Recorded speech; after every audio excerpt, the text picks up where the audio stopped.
Last season's Italian round of the Formula 3000 Championship saw Bjorn Wertheim claim his first career pole and first career win. He has since gone on to dominate the 2003 season. Today at Monza, will we see the emergence of the next great Formula 3000 champion? Or will the veterans want one last moment in the sun before moving on? The final round of the 2003 International Formula 3000 Championship is next.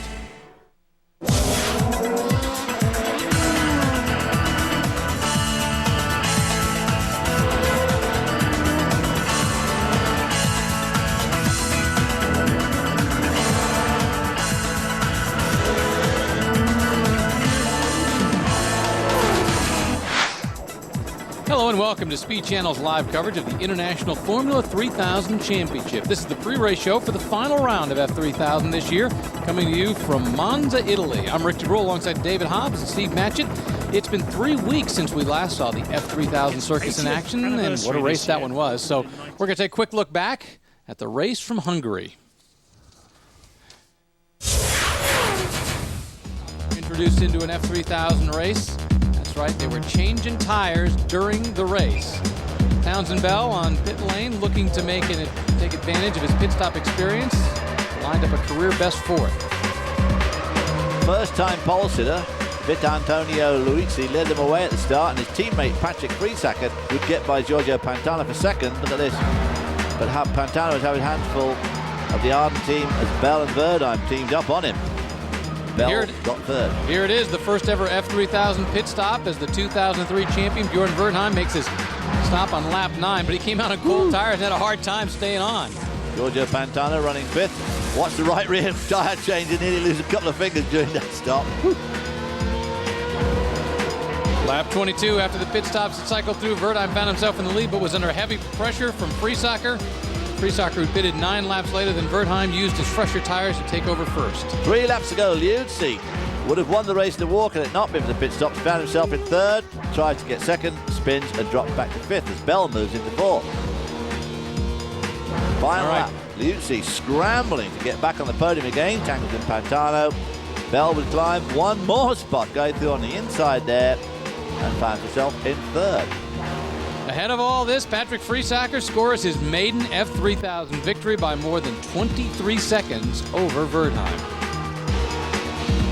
Townsend Bell scored his first career podium finish. And Friesacker moved up to 6th in the championship standings with the victory. And there's Townsend Bell with his first career podium finish.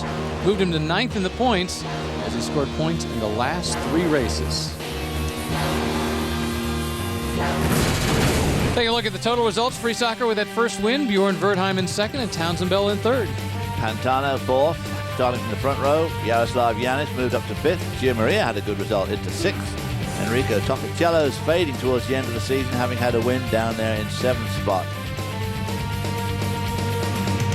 Tony Schmidt means Antonio Liuzzi as a result of everything. Liuzzi, of course, is the guy who really lost out big time for those spins, and he was penalized as well. And Sperafico lost out as well, considering where he was. He was in running to finish second in the championship potentially, and as a result of his problems, he was out. And here's the driver's points. We've mentioned Bjorn Wertheim has already clinched the championship, but who is going to finish second? Oh, look at that, yeah. Pantano, Sperafico, Liuzzi, all within just a very few points. Toccacello not far behind, but that dismal result in Hungary did not help him at all.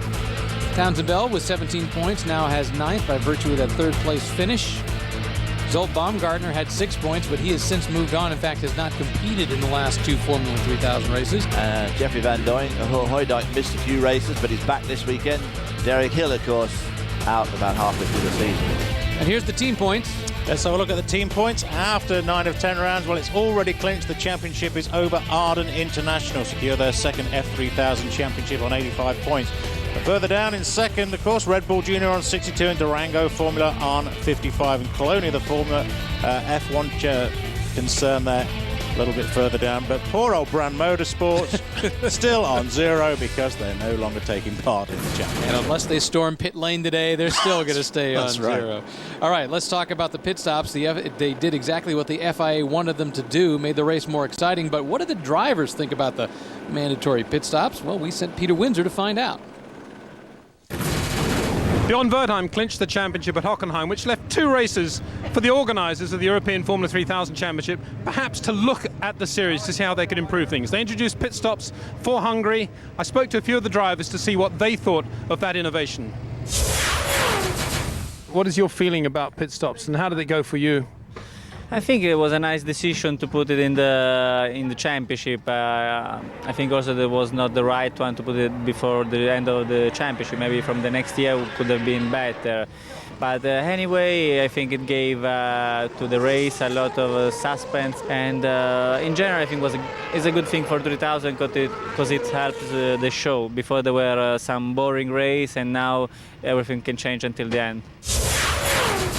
I think it's a good idea because you can do another strategy for the race, because before with one set of tires for the race you had to start fast to use the good tires, the rubber good. Then when the tires became no good, you have to decrease the speed to finish the race. The pit stop, it doesn't make big difference in Formula 3000 for the moment. They need to do something more quality. For a new driver come in Formula 3000, need to learn quite a lot to be close to the Formula 1 situation, not far away where we are now. We saw in your pit stop, correct me if I'm wrong here, that the guy on the right rear wasn't able to get the clip on, and you left before he put the clip on the right rear. Does that sort of thing worry you? No, I just take too much time to do that, and but after that it was okay. Everything was fixed without problem. So for this race here at Monza, all the clips must be on the wheel nuts. For sure, for sure.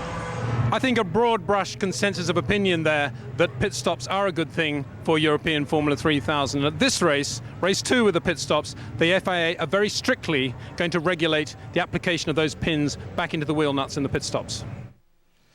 Yeah, that was a close one in Hungary. Time now for a quick break. When we come back, we're going to chat with Townsend Bell about the big news, his recent test with the BAR Honda Formula 1 team.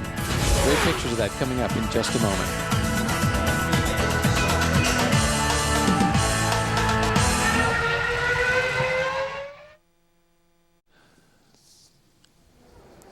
Welcome back to the pre-race show for the Italian round of the Formula 3000 Championship. You know, we've been following Townsend Bell's progress throughout the season, and recently all of his efforts were rewarded with a Formula 1 test drive. Speed's Andrew Marriott went to the test and talked to Townsend about the experience. Yes, it's been 10 years since an American last raced in Formula 1, but this week Townsend Bell came a little bit closer to being the next American on the grid. It's very much his personal goal. Townsend, first time in a Formula 1 car. Quite an eye-opening experience for you. Yeah, it's fantastic. I mean, what an opportunity for me. I mean, I've lived in this car all day here today, and just what I wanted to, you know, not only learn the Formula 1 car and engine, but also the tires. It's really important, I think, to learn the characteristics of the rubber in any series, and that just takes time. But these groove tires are something, you know, really new to me, and I'm happy to have a lot of time to sort it out. What about the gear change? Very different to what you're used to, of course, and also the engine power and the brakes, much more powerful than anything you've experienced, even a champ car. Yeah, the power-to-weight ratio is really the key formula here, and this thing's so impressive. I mean, you asked about the gear changes. Fully automatic upshift, fully automatic downshift, electric clutch, you know, electric throttle by wire. So it's just amazing the amount of technology in this thing, and I'm just feel like a kid in a candy store today. I'm playing with all the switches and pushing buttons. What does this do? What does that do? And it's just awesome. I'm really happy. You've been doing a lot of straight line running, these aerodynamic tests. That takes a certain discipline in a driver. Yeah, I mean, the key is just to stay consistent. The data's no good to the team unless you're consistent each run. Fortunately, at each end, there's kind of a quick chicane and then another little right and then a long left-hander to do a 180 back onto the straight line run. And in that area, that's where I can really learn the tires and sort of the dynamics of the chassis, and having a nice, long, constant radius corner for 180 degrees with a big radius, you really can spend time leaning on the tires and experimenting. So I'm really happy. We've covered already quite a lot of miles. It's about 500 k's at the moment. We're still running strongly, and Townsend does a good job. It's his first time in a Formula 1 car. He's doing everything which we ask him to do, so we're pretty happy at the moment. Yeah, I think the word Townsend kept using was awesome. Awesome, awesome, awesome. What an experience and what an opportunity. All right, we're going to take another break. When we come back, our professor, Peter Windsor, is going to give his final thoughts about this past season and take a look into the crystal ball to see what's going to happen with next year's contenders. Don't go away. We will be right back on Speed.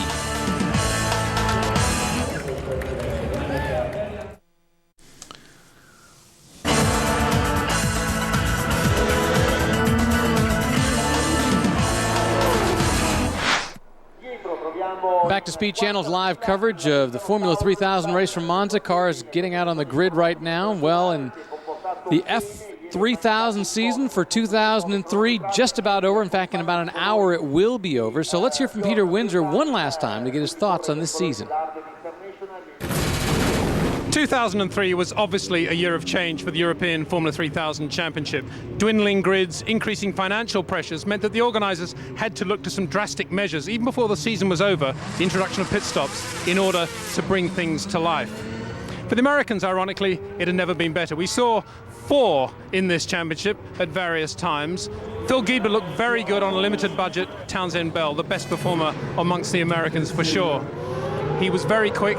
He was very consistent, and towards the end he was more or less matching his championship winning teammate Bjorn Wertheim. For his part, Wertheim looks every bit the Formula 1 star. He was very consistent throughout the season and clinched the championship with 2 races still to go, putting behind him very effectively the most embarrassing moment of the year when he stopped before the line to accept the congratulations of his team at Monte Carlo and thus missed a surefire win. Other stars, well, of course, Riccardo Speraffico looked very good. The 2 Red Bull Junior drivers, Vitantonio Luzzi and Patrick Fisac, are very strong. And 2 other Italians, Giorgio Pantano and, of course, Toccacello, looking very fast as well. Arden International scored their first win as a team after many years of trying. It's been very close for them. But David Sears' Supernova team appeared to fade a little bit, and indeed one of his 2 teams, Den Blauervis, was actually wound up before the end of the year. Next year it appears that Formula 3000 will look very different again. Challengers, well, I think you've got to look to Luzzi and Friesacker, and of course to America's very own Townsend Bell. Townsend Bell, obviously, as we just showed you, got the Formula 1 test, but you know, it was this race last year where Bjorn Wertheim qualified on the pole, got his first victory, and you know, I was kind of hoping Townsend will be able to crank it up for this last race, but had a little bit of a difficulty at time in getting adapted to Monza. Not used to the curbs, and it's been a pretty interesting season. We've had 6 different winners. Wertheim's won a couple of races, Pantano's won a couple, Speraffico's won 2, Toccacello won 1, then he's faded badly after that win in the European Grand Prix back at Nürburgring. Friesacker won 1, the last one in fact, and Nicolas Chiesa won 1, which of course he was given by Bjorn Wertheim at Monte Carlo, but at least he was running second at the time, so Nicolas Chiesa now moved on. So it's been a pretty interesting season. And we have 2 F3000 drivers in Formula 1 who started the season in F3000 and are in Formula 1 right now. Well, there's the evidence right there that the formula works, the idea of giving the drivers the chance with equal locking machinery, if not exactly the same. At Arden International, terrific for them, great result. They need to make a slight difference to the Lola chassis for next year if they're going to continue with the pit stop strategy, which I'm sure they will. They need to put a proper fixation on the wheel nut to stop those nuts coming loose. We are going to take a break. As you can see, it's about a dozen minutes or so from when the cars are going to roll off, all 15 of them, for the final event of 2003. We'll be right back. Welcome back to Formula 3000 on Speed Channel. Time now to take a look at the track map with David Hobbs. Well, there's no elevation change at Monza, that's for sure. There's very little elevation change. Turn 1, very tight after the fastest straight on the track there. The Tribune turn, the first turn, very sharp. Last year, only 3 cars actually drove through it. Through the Curva Grande down to the Variante della Rossia, which is another chicane, leading to Lesmos, quick right-handers, almost double apex, not quite.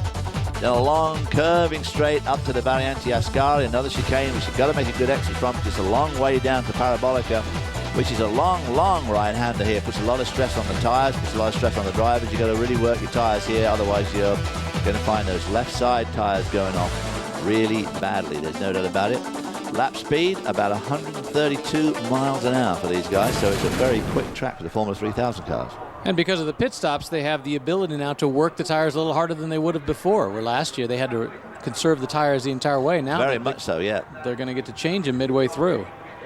And remember, the pit stops are mandatory. They must change the tires. That'll be good as well, because as we were saying in the F1 qualifying show, remember the tarmac here, the asphalt is incredibly abrasive. And on these controlled tires, although they're a very hard compound, they will suffer a lot of wear. So introducing those pit stops at the last race it's going to be very useful to the teams here to be able to change tires to keep that push, the charge up to the end of the race now. I was a little worried how some of the teams would respond to the pit stops, just because that's a tough thing to suddenly throw the mechanics into a situation where you have to do that without having the kind of equipment that a lot of the major teams that they'll have in CART or in Formula One have. And I thought the teams last week really did very, very well. Yeah, we had some pretty good stops, by and large, except for that desperate issue with Liuzzi's car, where the guy nearly had his fingers well and truly in the wheel when the wheel started to go around. He got his hand out. That's all that matters. Yeah. Well, he got all of his hand out, which is more.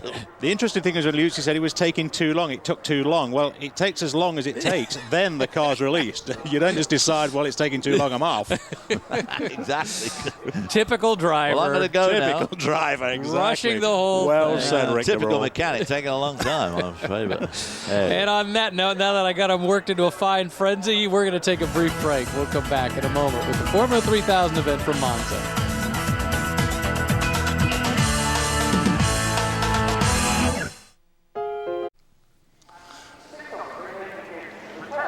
Back at Monza, the car is getting ready. Patrick Friesacker, we saw very briefly, the winner from Hungary, about to climb into his car.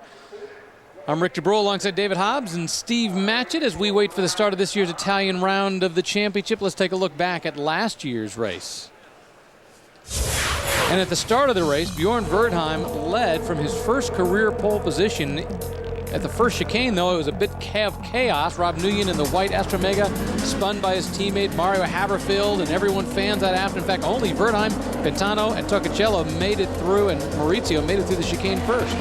Jumping forward, 5 laps to go. Nguyen tries Maurizio for 7th. Maurizio locks up and misses the chicane, and he would relinquish spot to Nguyen. But on the following lap, Maurizio tries to reclaim the position, locks the tyres, the wheels touch, and whoa, here we go. Oh, big flying job right down on his head, or it looked like it was on his head.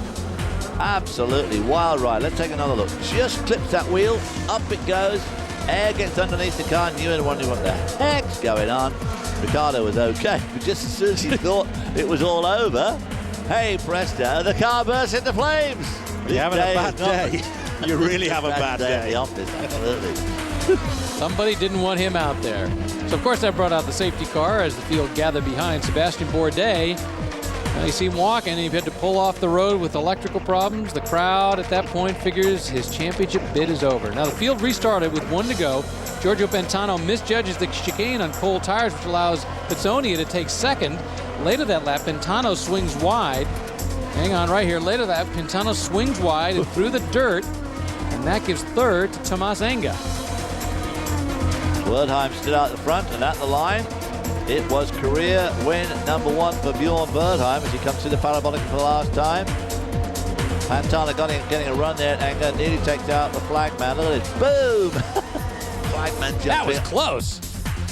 Enga would take his victory lap with his rival Bourdais on the side pod. Of course, little did either of these two guys know that Bourdais would ultimately be given the championship following a court ruling. Podium, it was Wertheim, Pizzonia, and Enga, but following the race, get this, Pizzonia was found to be running an illegal rear wing, which would remove him from classification. It gave 2nd to Enga, and Pantano was awarded 3rd. All kinds of changes that happen after the fact. There's Liuzzi getting ready, Antonio Liuzzi getting ready to run today's race at Monza. Pretty much a home race for this guy. We're going to take one more break. We'll be back in just a moment.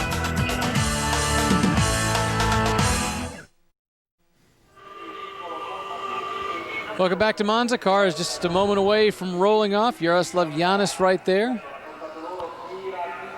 Sitting in the car, hands folded, that last peaceful moment before everything's from the Czech Republic. in anger. And a very young man as well is our Jaroslav Yanis. He was born back in 1983, just turned 20 in July. 83, I practically retired in 80. Well, that's nothing. It gets even worse. I got news for you, buddy. They're getting younger and younger. Wow. Check out Ferdinando Manfredini. He was born in 1984.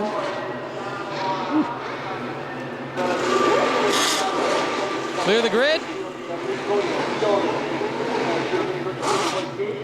Hey, don't look over there. Look over there. Yeah.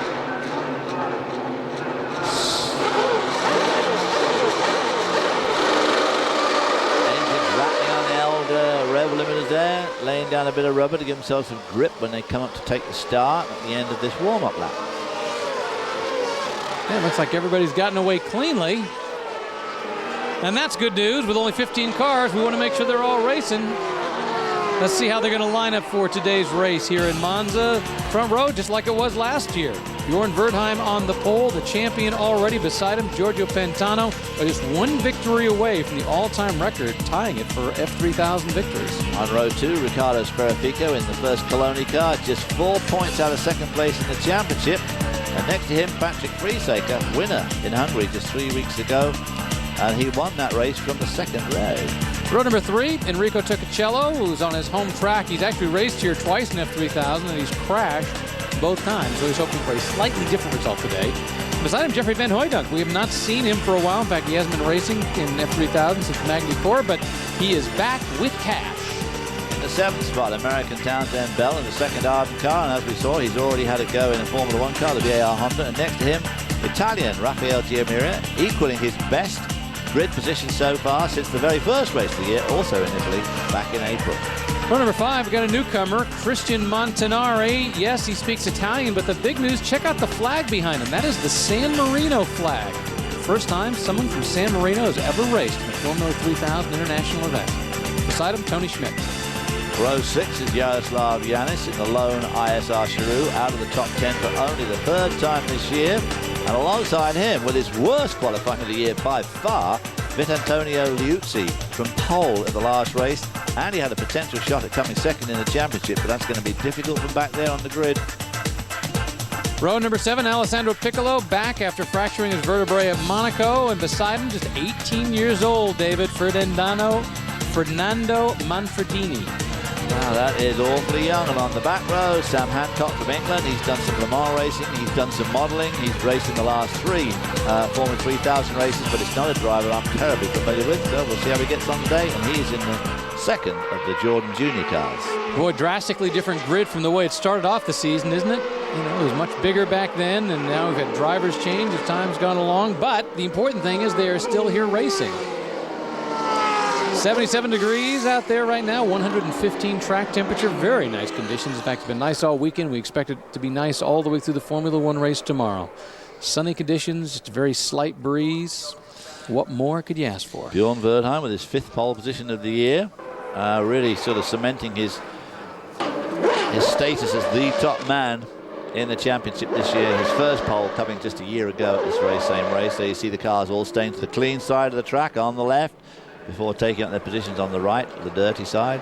That could play a big part in tomorrow's Formula 1 race, where Montoya is going to line up on the dirty side for the second race in a row. Yeah, we saw Pantano just before they went on the formation lap, sitting deep in his box on the grid there to try and lay some rubber down, but he didn't really light the tyres up in time to put any rubber down to help him. All right, last couple cars lining up on the grid. It is time to go racing at Monza, the Formula 3000 event, the last one, and maybe the last time it's going to be called Formula 3000. Lights are on, they're off, and they're racing at Monza. Wertheim making a good start. He's going to try and slash across in front of Pantano. Pantano gets by him. Friesaker's going by him on the inside, down to the inside of this very, very tight turn 1. Townsend Bell coming up. Ooh, tyres locking up. Any wheels flying? No. Oh, better than last year. Cutting across the center. Oh, wow. A whole bunch of people. Toccacello was amongst them. Well, Bjorn Wertheim, who's had really pretty good starts all season long, just kind of got smoked on that one. Yeah, there wasn't a lot of tyre smoke come off the front runners, so a lot of tyre smoke coming off the starters mid-pack. Wertheim making a move on Friesaker. Oh, there goes that De La Rosa chicane.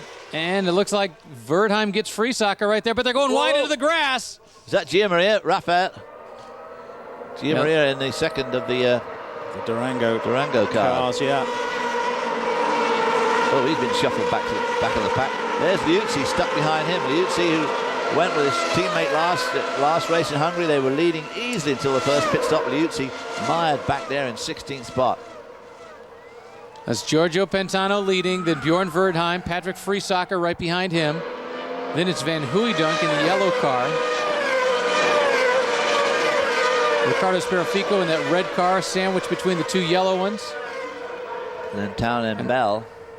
Enrico Toccacello in that second yellow car, and then Townsend Bell. I thought Pantano had actually made a poor start. He didn't seem to be making an awful lot of speed straight off the line. So whether or not Bjorn Verdheim made an even worse start, or whether or not it was just a nice start without a lot of tyre smoke unnecessarily, nevertheless, well, that's Pantano the secret. got out ahead. The more tire smoke, the more you're spinning, the less you're going forward. Absolutely. Remember, there is no launch control in these cars. Toccacello takes a look at Sperafico, decides not to do it, but that was looking like Jean-Marie in the back that was making a move, or at least looking at it. Well, all in all, there's a few cars went wide at that first chicane on lap 1, straight after the start, but on the whole, they were very well behaved. He looked like he picked up a position there coming out of that first chicane. Let's take another look at the start. You see Pantano, just a nice gradual start, but like you say, Rick, no unnecessary tyre smoke and away. Verdheim seemed to move first, but look at this, he gets shuffled back to third going into turn 1 for the first time, and right up alongside him is Ricardo Sperafico in that second red car. Toccacello there, taking a bit of a liberty with the chicane.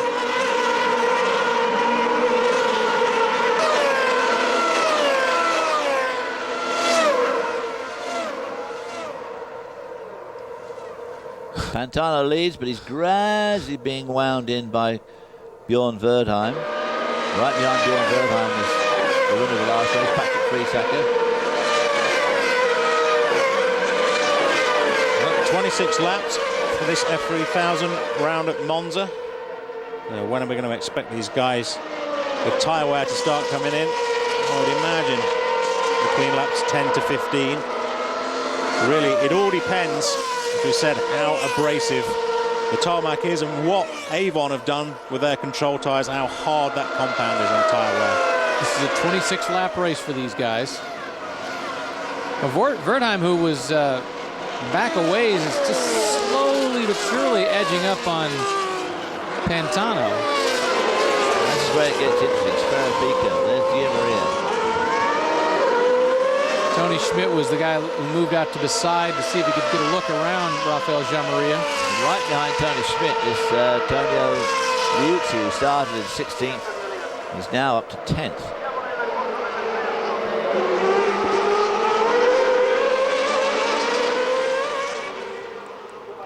So it's Pantano, Verdheim, then we got Friesacher, and it looks like Ricardo Sperafico may have gotten by Jeffrey Van Hooijdonk for 4th.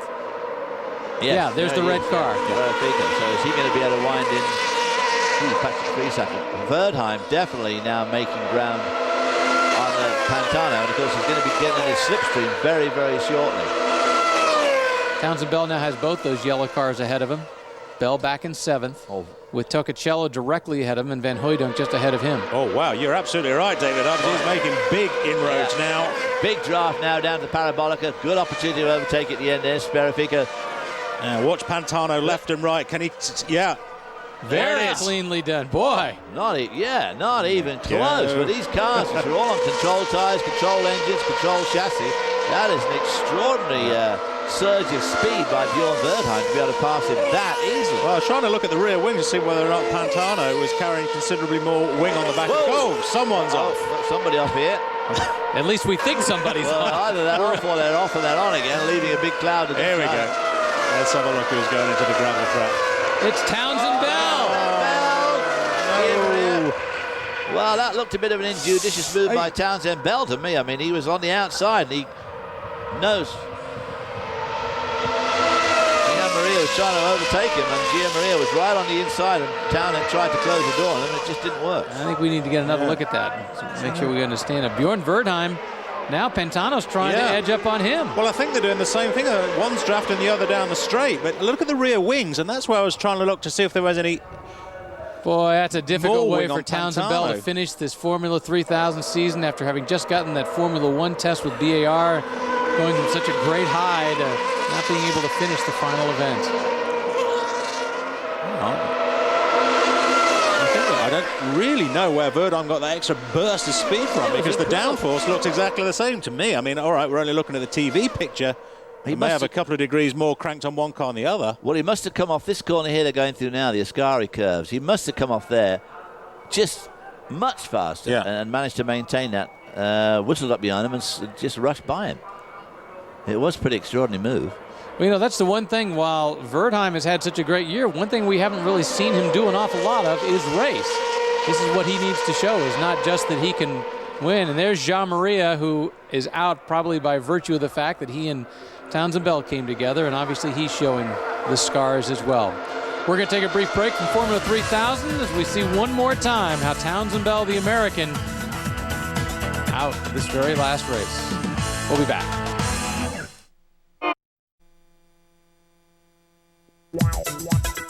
Speed Channel's coverage of the Formula 3000 Championship is brought to you by Porsche for the pure sport of driving, and by new Odor Eaters Plus, the only arch-supporting insole that protects against odor and wetness. Back at the final Formula 3000 event of the year at Monza. This is round 10. Bjorn Verdheim is leading over Giorgio Pantano in that light blue car, and Verdheim very slowly seeming to build up a lead. But he suddenly started to pull away the last couple of laps. There was nothing in it, but suddenly he has eked out a substantial lead over Pantano, and Friesacker, if anything, is slightly catching up. Riccardo Sperifico there running in fourth is very lonely, all on his own, not making any headway, not losing any ground either. And look at that behind him. I think that's, well, is that Van Hooijdonk or is that Toccocello having gone around him? It's hard to tell from that distance.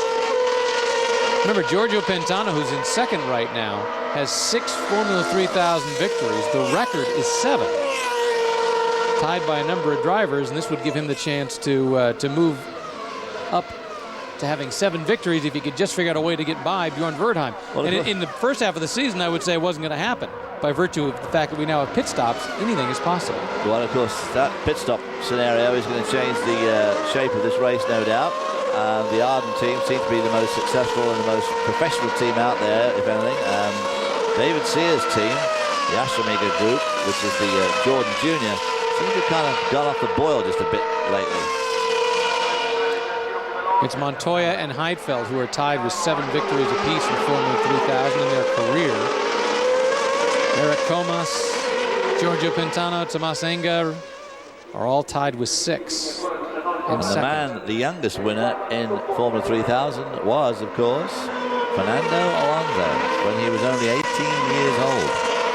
Oh, Patrick Friesacker, I think he's gaining just a little bit each lap on Pantano. Yeah, he is, And he will soon be within drafting distance. Yeah. I think that Verdheim has got himself out of drafting distance. But look, you're right. You know, Friesacker, you're right, is catching up with Pantano. Yeah. Pantano, this is what, his 3rd year or his 4th year in Formula 3000. He wanted to move up and out. This year he wanted to do kart, nearly got himself a kart ride over here in the USA, but it all fell through at the end, and found himself back in Formula 3000. Had to change teams. He was driving for Pelodi last year. Yeah, this is his 3rd full year. He drove with Astromega in 2001, Poloni in 2002, and this year with Durango. He hadn't anticipated being back here. He was planning on moving to kart. Yeah, in fact, this ride only came to get together at the very last minute. And last year, of course, he was the overtaken king of the championship. I mean, he overtook more people last year than everybody else put together. He had always found himself near the back, and then always was overtaking people. He had a great career of overtaking, which is good for a race driver to be like that. But he's slipping back now, and going to slip back into the clutches soon. Friesacker, there you see the gap, 1.36 seconds. That looks like Toccocello. That's Toccocello. Let's have another look at that. Now, this is where he made the pass on Van Hooijdonk. Watch if he can hold on right there, or is this afterwards? Van Hooijdonk had been holding that train up. Toccocello finally got around him. But now, He's back behind him again.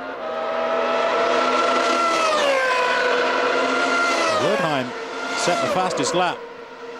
That's 6 or 7, so as the fuel load comes off and the tyres are settling in and warming up, just about perfect time, I think, for these tyres are probably at their optimum about now. And looking back, Friesacher just hanging on. I was going to say, yeah, Friesacher was sliding a little bit, and back in 4th place, Sferifico was sliding the car around a lot as well. And right now in the championship standings, Giorgio Pantano is 2nd with 41 points. Sferifico is 3rd with 37. So if they finish the way they are right now, Pantano will be able to hold on to 2nd, and Sferifico will be able to hold on to 3rd. And it's Liuzzi who's in 4th. Liuzzi, who right now is in 7th place. Although, all considering he started back in 12th, that's not bad. No, he's made up some ground. But we've had 2 of our runners out, with Raphael Jean-Marie and Townsend Bell coming together, and both of them now out of the race. Wow, look at the distance now between the 2 lead cars of Wertheim and Pantano. But you know, the rest of the pack is pretty close together. Once you get back into these guys, there's not a lot of space. There's a train. That's what it is. Piccolo in the 18 car.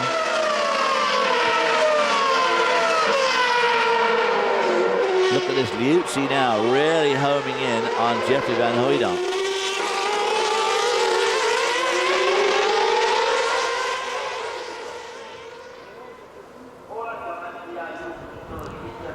I mean, Tony Schmidt. Tony Schmidt right there. Liuzzi right behind Tony Schmidt. Yeah. And they're in fact behind Van Hooydonk.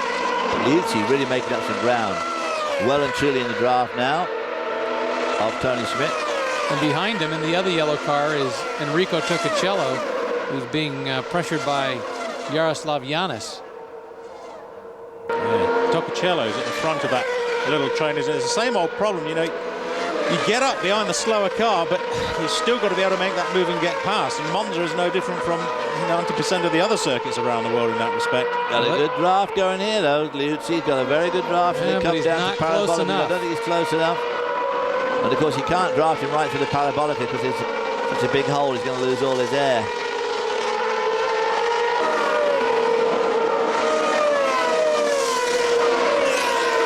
And we have our first pit stops here. Ricardo Sferifico, who was in 4th, has come in. Jaroslav Yanis also coming in. And this is the opening of their pit window, so they're doing it the earliest possible time. 26 lap race.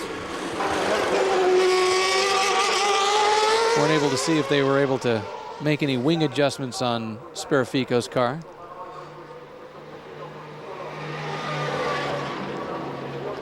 The gap between these front 3 runners seems to be awfully consistent to me. Wertheim pulling away ever so slightly from Pantano, but relentlessly pulling away. Friesacher, who looked like he was catching up with Pantano at one stage, has actually dropped back. He was 1.3 seconds behind not long ago. Now he's 2.5 seconds behind. Well, we saw him make that one mistake going through that one section. I think he was working a little too hard. I think, like you said, David, what they've done is pulled away from the draft of each other. They settled down into that normal space we've seen in previous races. It's Ferdinando Manfredini, who started back in 14th, the 18-year-old. He'll turn 19 later this year, getting a bit of an adventure at Monza. Now would be the time to pit for that man. If he was smart. We'll take a quick break. We'll come back with more from Monza and Formula 3000 right after this.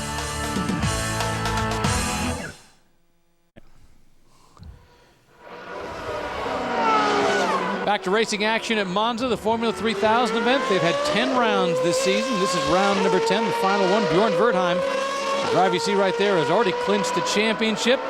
Now he just wants one last victory. While we're away, it was Enrico Toccacello came in for a pit. Now look, the red jack guy keeps the car in the air, but look how calm and controlled they are, and watch the clean and clear, decisive hand signals from everybody. Left front's a little bit slow, but it's all under control. How different from, what a difference a week makes in Formula 3000. The Jordan Junior team, of course, there, and I bet they've been taking some lessons off their F1 big brothers and how to do a pit stop correctly. It's simply a matter of practice makes perfect, but it's also that whole issue of not trying to rush it too much. Right. Just do it the way you practice it. Yeah. Don't, just because it's a race, You try to gain an extra second, you'll lose 3. Absolutely. More haste, less speed. Yeah, what he said. Was that a black flag? Nope, I think it was a blue passing flag. And that is why. Whoa! That is Tony Schmidt coming out of the pits after his stop. While we were away, we noticed that Ricardo Sperafico's car has a little bit of front wing damage. Let's have a look at that. We've got a shot of it right here. There it is, the left front wing end plate right there has come into contact. That's tie rubber on it, but it's actually fractured across the top third of the end plate. So be lucky if that end plate. I don't think it'll risk the main plane coming loose, but I'll be surprised if that little flap of the end plate doesn't come off at some point. It's only a very light composite material, and once the airflow gets out of it and bends it back, it'll just break free. But don't panic at this point. Don't panic whatever you do.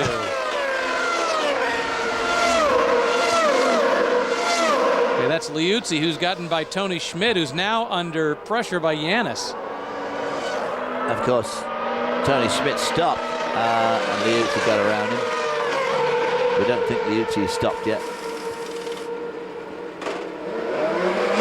This is Chris Montanari in the Coloni car number 4 in the pits.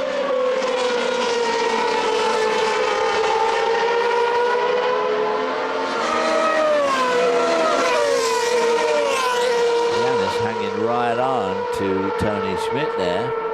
Tony Schmidt, of course, with new tyres.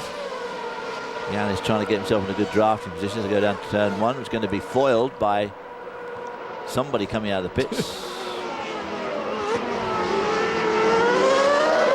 A red car, which would be... I'm trying to see whether or not that might be Sperafico if he's been in to have that end plate changed. But That's why I was curious whether that damage happened before or after his pit stop, because if it had happened before the pit stop, they might have, at least attempt to slap some racer tape on there or something to batten it down.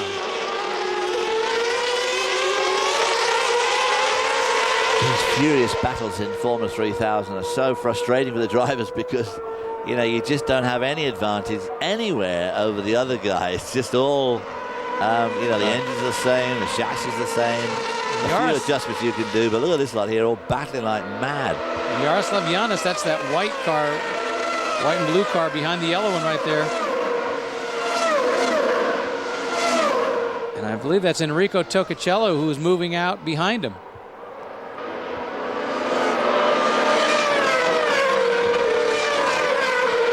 That was I think Christian Montanari perhaps behind him.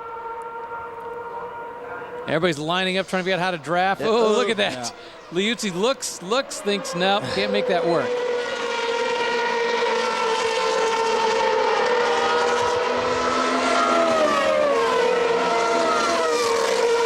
Now those top 4 drivers that you see there have not made a pit stop. In fact, the top 5 have not made pit stops. You've got Wertheim, who's leading, Giorgio Pantano in second. A little move there to prevent somebody from getting by. Manfredini's in 4th, which is actually a very, very good position. Manfredini, who... Piccolo's up to 3rd from the back row. Lap 13 out of a 26-lap race. Well, 50% of the way through. I would expect the front runners into the pits any time around now.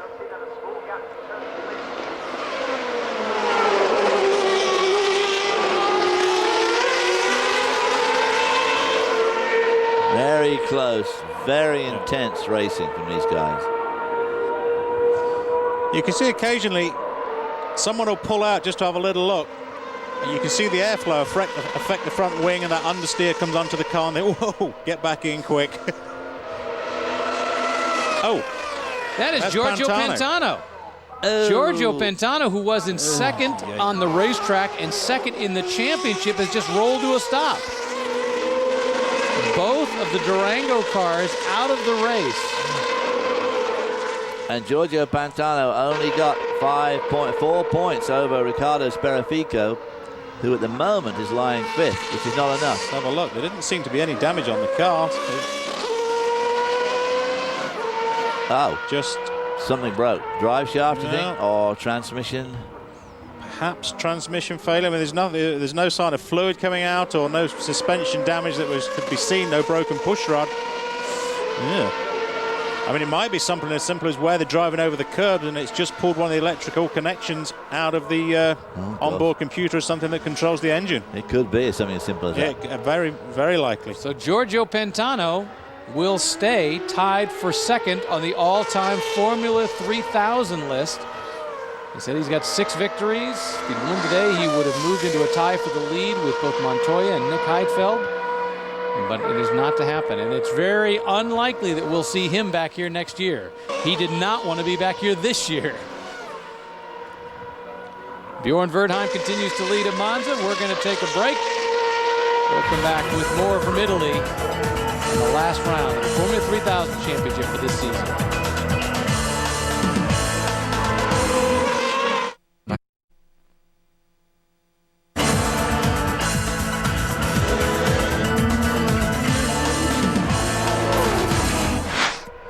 Back here at Monza, the final event for F3000 in 2003. You're going to see the battles back in the pack. And great shots of cars coming out of the garage. We've yet to see very many pit stops. Now, let's have a look here if we can see what... Oh, he just... Montanari just, I think, with his nose, touched the rear light. Is that Tony Schmidt there going across the chicane there, getting sideways? Yeah, sideways. Tony Schmidt, the Astromega.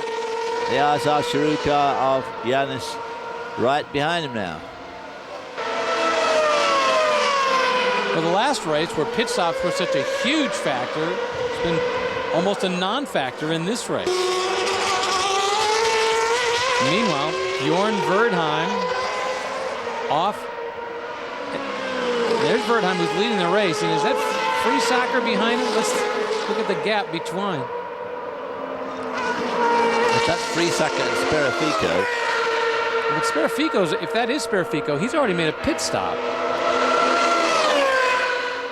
It's not Sperafico then. It's probably Piccolo. There are those leaves on the track. Yeah. But Mr. Matchett now, I think, could play a bit of a role tomorrow in the Formula 1 Grand Prix. Never seen so many leaves on this track at this time of the year before. It's the result of the long, hot, dry summer here. Some of those get packed in the old radiator duct. Could spell disaster. For sure, the teams will be on that. The F3000 teams will be on it as well, of course. When they come in for their pits, they'll be rummaging around in those radiator side pods and rummaging around, taking as much out of there as they can. Meanwhile, these guys are in lockstep. They just don't seem to be able to take any advantage of one another. Here goes Janet. Yes, no, yes, no, yes, no. No. No. Tell you the other thing you always have to watch out for when you're rummaging around in those radiator side pods is those tear-off visors. One tear-off visor stuck on that radiator core. Oh, almost as big, isn't it? Yeah, game over. That'll do it. The yellow car in front belongs to Jeffrey Van Hooydonk. And that's Liuzzi. He's been trying to figure out how to get by in the last 10 or 12 laps. Yanis Yaris.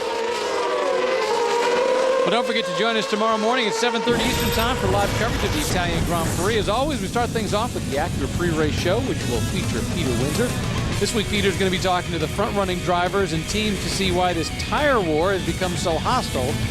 I do mean hostile. Again, it's tomorrow at 7:30 Eastern Time, only here on Speed. It was a rather contentious news conference yesterday afternoon with the big players in the game, Ross Brawn and Patrick Head. They were not friendly to each other. It was either a very good move or a very bad move to put Ross Brawn on in the same press conference as the Michelin runners. Oh, well, that is what is called a lockup. Huge lockup. Now, what's caused that?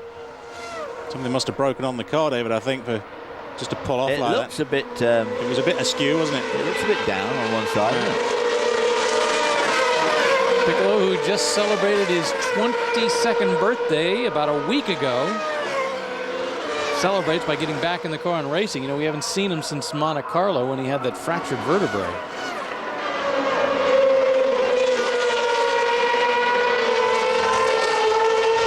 second fastest lap of the race set by Wertheim.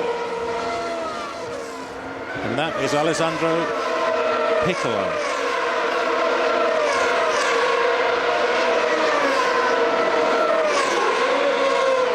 Not a bad stop. Has all four wheels on it, which is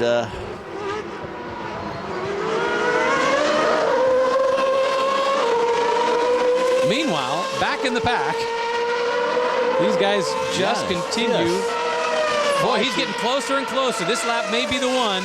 Likely to get around. If he doesn't run into the back of him, it will be a miracle. It'll be an absolute miracle. Oh, there he goes. Down the inside. What kind of momentum does he have? Oh, and he Push. All man. that work and effort wasted. And the camera can't follow him either. Oh, it was a good effort. He just carried too much speed going in. It looked like he had it, but it just didn't quite work. Now I do all that again, he says. He's getting worn out, doesn't he? Let's have another look at it. All right, there you look at the cars in the back. Go down the inside. Pretty locked up a bit, but yeah, just lost a bit of speed there. Has to momentarily lift off and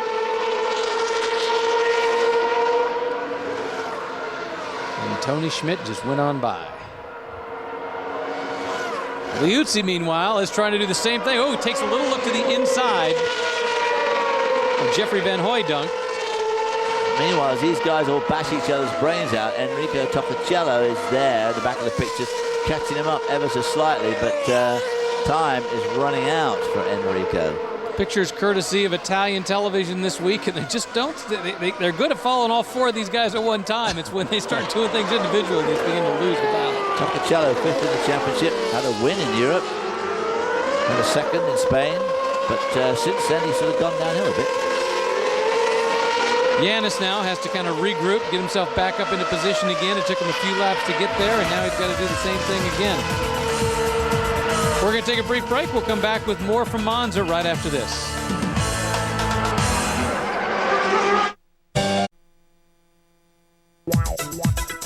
Speed Channel's coverage of the Formula 3000 Championship is brought to you by New Odor Eaters Plus, the only arch-supporting insole that protects against odor and wetness, and by Chevron. No gasoline cleans your engine better than Chevron with Techron. Welcome back to round 10 of the Formula 3000 Championship from Monza. Don't forget to tune into Speed Monday through Thursday at 9 o'clock Eastern Time for Wind Tunnel. And Dave Despain, Motorsports Newsmakers, and you, be sure to also check out Wind Tunnel the week leading up to the U.S. Grand Prix. On Monday, Dave will have Mark Webber. Tuesday is Sir Jackie Stewart. Wednesday, Juan Pablo Montoya. And you never know who else might be showing up. Wow, what a cast of characters. The top stars of Formula 1. Riccardo Sperfico in the red car right behind Patrick Friesacher. Sperfico's in third, Friesacher's in second. If Sperfico finishes where he's at, he will clinch second in the championship. But David, does it really matter? Would you rather clinch second, or would you rather go after second place and show a little racy ability to the potential team owners who are out there? Well, of course, at this stage, you know, you're right. I mean, all the team owners are there, but I feel that Formula 3000 is one of those things that's a huge gamble. If you have a year like Bjorn Wertheim, somebody in Formula 1 might take a look at you. But if you finish consistently, you know, below, say, second spot, you might as well not be bothering.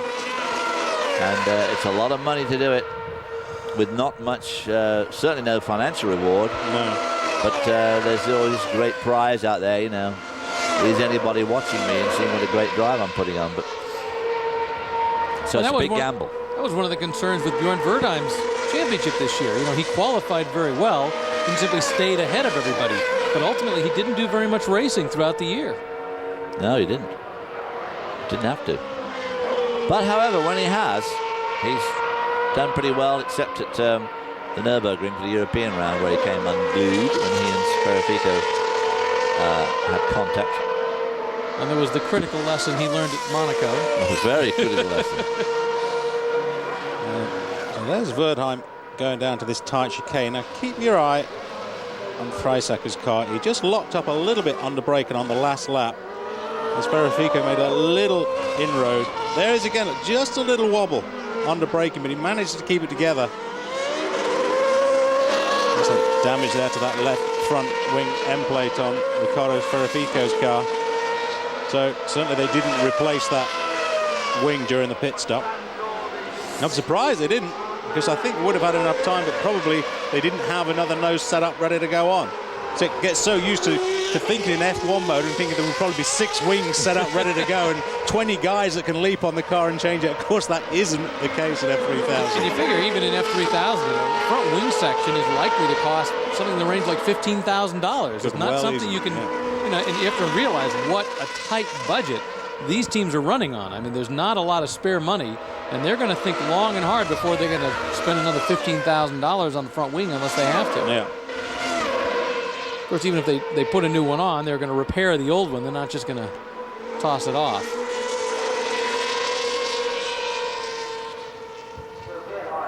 Björn Wertheim calmly walking away like he did last year. In fact, last year, had it not been for the safety car incident, he would have won this race by more than 30 seconds. He got his first pole here last year. He got his first victory, and that was just setting up what has turned into a very dominating season for Björn Wertheim and his Arden Motorsports team. See, old Ricardo just cannot get close enough, down to 3 laps now. And I think if it wasn't for that damage to the front wing, and he's got to be losing some front downforce, he could probably make a little bit of inroad by coming off the parabolica and getting closer to Freisacker's car, but he just can't. He's losing it on that last corner and just cannot get down close enough to Freisacker's car to get the toe into that first chicane. I must say the wing seems to be holding together pretty well to me. Yeah, because that would seem like a very dicey position. If that just peels back to the side a little bit, when the air, especially on a track like this, would get it, you think it would have ripped it back. Yeah, exactly. You would have thought it would have ripped it back by now. If Freisacke finishes where he is at the moment, second, that's going to jump him into 4th spot, only a couple of points behind Giorgio Pantano. So making a late charge, and don't forget that Freisacke missed a whole bunch of races in the middle of the year after breaking his arm in Spain the second round. He didn't come back until France, which was round 6. So he missed 4 rounds, and to have finished 4th, you know, he obviously would have had a pretty good year. So he's the sort of guy that people might be looking at now, thinking, wow, you know, he's really only effectively done about 4 or 5 races, and winning last week, or last race, second this race, looking pretty good actually. A little bit of a lock up there coming onto this back straight by Sperrifico. Now I think we'll see again. Yeah. Change shot. What are we watching now? That's Liuzzi behind Jeffrey Van Hooydonk. Oh, and of course we're not going to. Back to Wertheim. He's coming down to that first chicane. Oh, Ricardo, you are so close, but you just don't have enough seems to be able to take a bite out of that car ahead of you that's being driven by Patrick Freisacke. Again, Freisacke just struggling with the car and the braking, but manages to keep it together. And that's the point, really,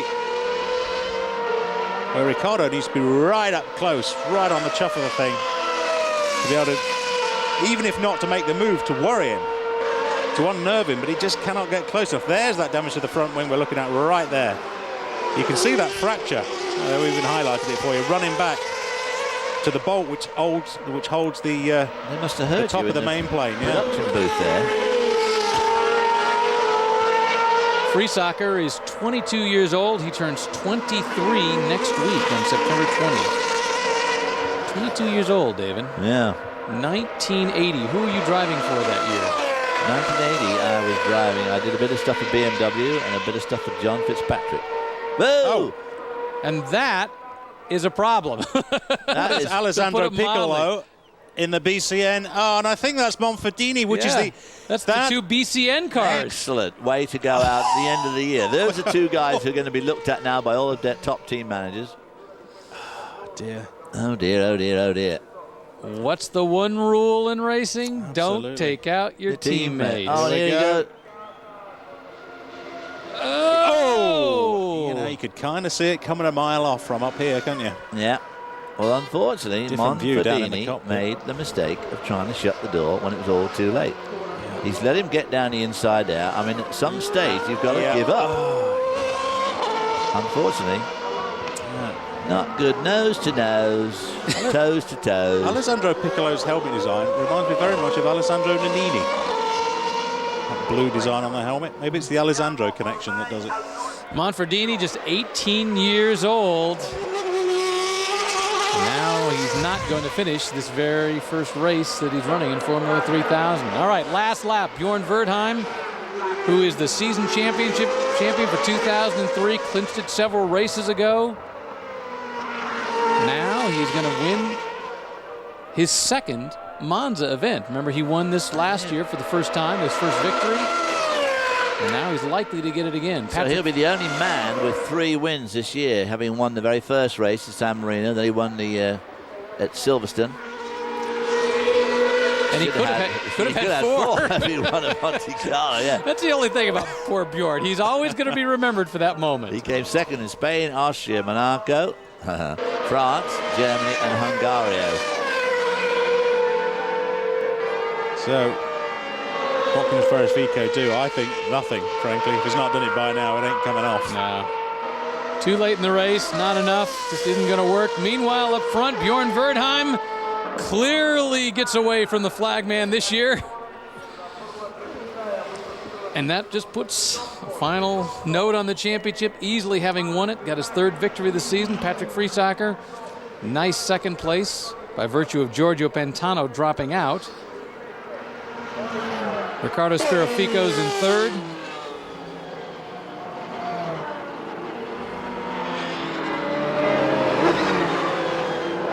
Bjorn Verdheim gets that last victory lap. Of course, the big question is, all right, he's won the championship. Now, where does he go? We'll take a brief break and come back with more in just a moment.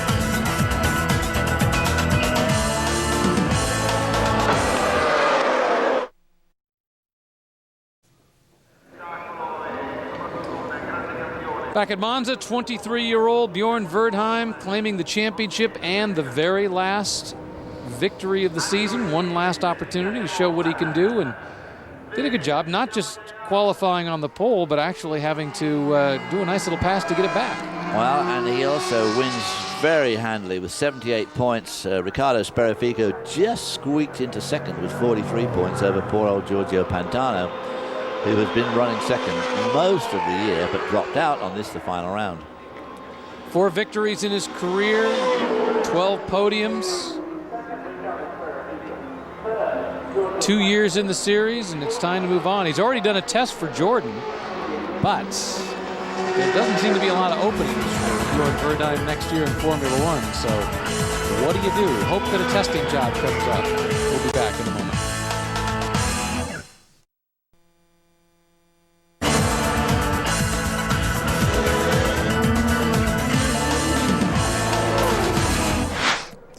Welcome back to Speed Channel's coverage of Formula 3000. Ricardo Sperafico, who finished 3rd. We're looking back at some of the highlights of the race today.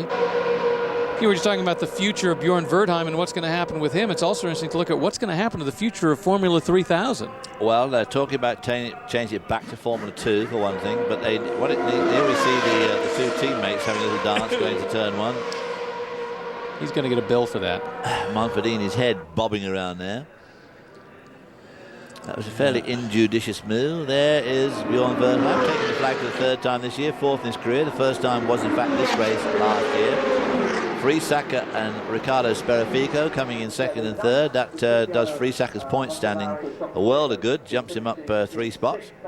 But as you were saying, it's not enough to rename the series Formula 2. No. They've got to do something to make it so that this is indeed the feeder series for Formula 1. Well, they have to somehow inject more money into it, which of course is not easy in this day of, there you see the points.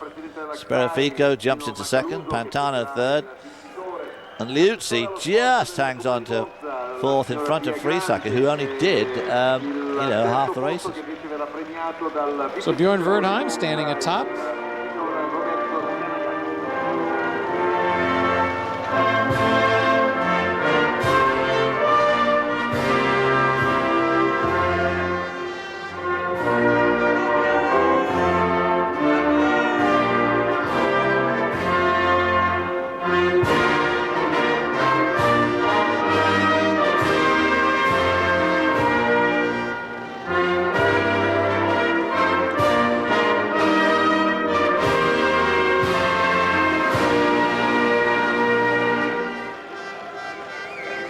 We'll be right back in just a moment with a few final thoughts on this Formula 3000 season for 2003. Don't go away. The Corvette C5R Racing Team. Back at Monza, where these three gentlemen claim 1, 2, and 3. Bjorn Wertheim stepping off the podium, not spraying champagne, I believe, as a result of the foreign minister being stabbed and the death of the minister this week. He got the victory. Friesacker got second. Sperfico third. Liuzzi fourth. Liuzzi not doing bad, actually, coming up from 12th on the grid. Van Hooydonk coming a good return into Formula 3000 as well. Moncavali and Piccolo took each other out. Pantano, we don't know what happened to him, but he just came to a grinding halt. Gia Maria and Townsend Bell, unfortunately, Gia Maria and Townsend Bell had a coming together at the Parabolica, took each other out. Sam Hancock didn't, in fact, start. And Sam Hancock, we don't believe ever actually started this race. We counted up the cars. He just wasn't on the back of the grid. We saw him, he was a part of the qualified for it, but never actually made the grid. Bjorn Wertheim gets a championship. Ricardo Sperfico will finish second. Townsend Bell, unfortunately, not able to gain on his points. Ending the day was 17 as a result of not finishing the race. Damon Hill, Phil Giebler coming up with the last couple positions for points. All right, let's have a quick look at the team points. Arden International, of course, secured the championship already. Nearly breaking 100 points, only 5 short on 95. Red Bull Junior 75 in second position. Durango Formula on 55. And there we are further down the field. Charus on 33 and poor old Brand Motorsport Zippo all year long. Well, we at Speed Channel like to thank you for watching our first season of live Formula 3000 racing. We've had lots of fun bringing the great series to you, and we hope you've enjoyed this glimpse into the future of Formula One. So thanks for watching, and we expect to see you back here next season.